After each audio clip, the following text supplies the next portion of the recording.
My authentic Greek tzatziki sauce comes from the island of Peros, and it's so easy to make this popular Greek dip with just a few simple ingredients and less than 10 minutes. Let's do it. We're gonna start with the cucumber because this is a cucumber yogurt sauce, as you probably know.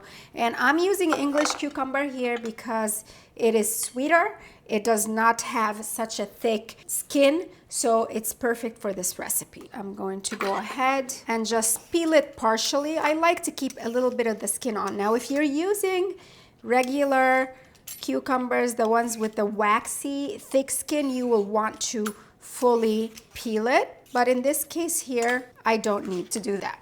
You're gonna grab yourself a nice kitchen towel or a cheesecloth and one of these nice strainers because you wanna make sure that you get all the juice, as much of it as possible, out of the cucumber so it does not make your tzatziki sauce watery. So I've prepared that right here. I'm gonna get one of these guys. What is this? Cheese grater. Cheese grater, box grater, whatever you call it. Yaya would be so proud because we're doing this the old-fashioned way. We're just gonna go ahead and grate the cucumber. Now you could also chop up the cuke if you want, but this gives you a slightly less chunky texture. But it is meant to have some texture to it. It's not ranch, people. It's tzatziki, you know? Would you say tzatziki is the ranch of Greece? No, that's offensive. It's so much more, and so much better for you. So about a 3/4 of a large English cuke. Wait for the magic. Ta-da! You know I'm not gonna waste this. I'm gonna go right in here. We're gonna season it with just a little bit of kosher salt. Toss, toss, toss with your hands just to give it flavor. And there we're gonna go ahead and fully drain it as much as possible of the juices. Because again, we don't want it to be watery. So from here, you can just push on it and you should see all the juices come out.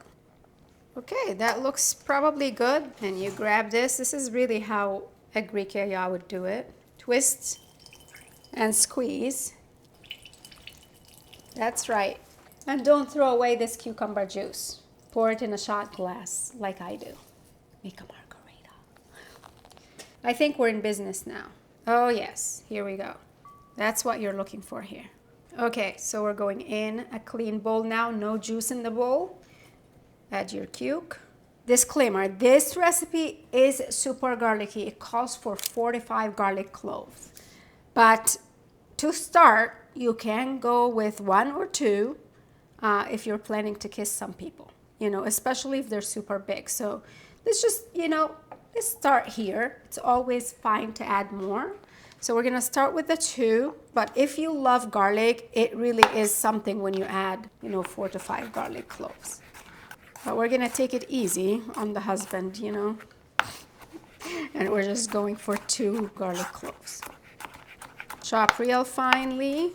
So this recipe is adapted from a larger recipe made in Greece at a restaurant called Raffoletti, where the chef over there makes a lot of tzatziki. So I took the recipe from my friend Cheryl's cookbook called Yogurt Culture, and I pared it down quite a bit. And I've also tried so many tzatziki sauce recipes, and this is, I'm gonna say, as close to the real deal as you can get. In fact, I would say it's the real deal tzatziki sauce. This is 2 cloves of garlic, just so you guys have an idea of what that looks like.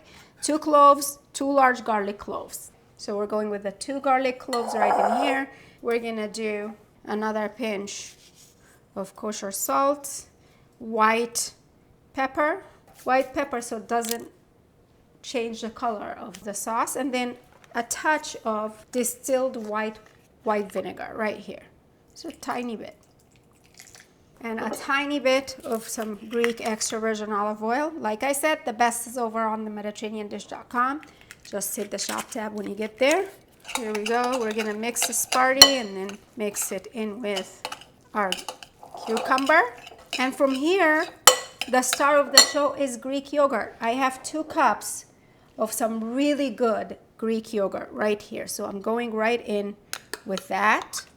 Creamy, thick Greek yogurt, essential for tzatziki sauce. Give it a mixy. And once you make it at home, you will never spend money buying it in a tub because it's so much better at home. If you like, you can add a little bit of fresh mint or dill. We've got a little dill here, so we're just gonna add a little bit. Not even gonna chop that up, just stir it. Now, typically, if you make tzatziki sauce, make it a little bit before you are ready to serve it. I usually give it a couple hours in the fridge and allow the flavors to kind of meld and marry. It will last in the fridge for up to 4 days. So it's a great sauce to have on hand. Serve it with your souvlakis, what have you. It's delicious. I'm gonna stick this guy in the fridge, and then I'm gonna show you a simple way to share it with family and friends. So sometimes when I have people come, you know, maybe unannounced or whatever, and I just want to put out some appetizer, you can grab a little bit of this tzatziki sauce, which I usually have in my fridge, and I arrange it on a nice platter with a few veggies, you know, some pita bread. So we've got some veggies here. Just arrange them simply. But of course, tzatziki sauce is essential to serve with souvlaki, gyros, all the other beautiful Greek street food. It is essential to that. But since I have it, I usually will serve it any which way I want. So veggies are great. Maybe a few olives. Slice up some pita into small wedges.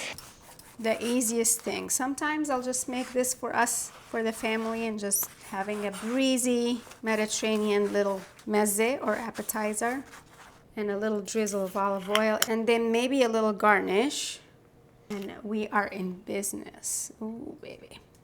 All right, I'm gonna dig in this creamy goodness, veggies, and this is my happy place. So good. Now that you've made tzatziki, you should go ahead and make souvlaki or any of the other Greek recipes right here on the channel. Check out the next video, you're gonna love it. The recipes are always on themediterraneandish.com, and don't forget to follow for more delicious Mediterranean recipes. I will see you later. Ciao.